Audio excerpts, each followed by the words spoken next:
खांसी के लिए क्या करेंगे गुरुजी?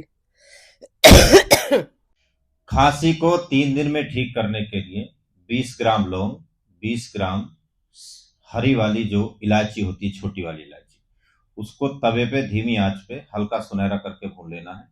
फिर उसको पीस करके उसमें शहद मिक्स करके 1 चम्मच शहद और आधा चम्मच इसका पाउडर सुबह शाम 2 बार लेना है। बच्चों को देना है तो आधी मात्रा मिलेंगे।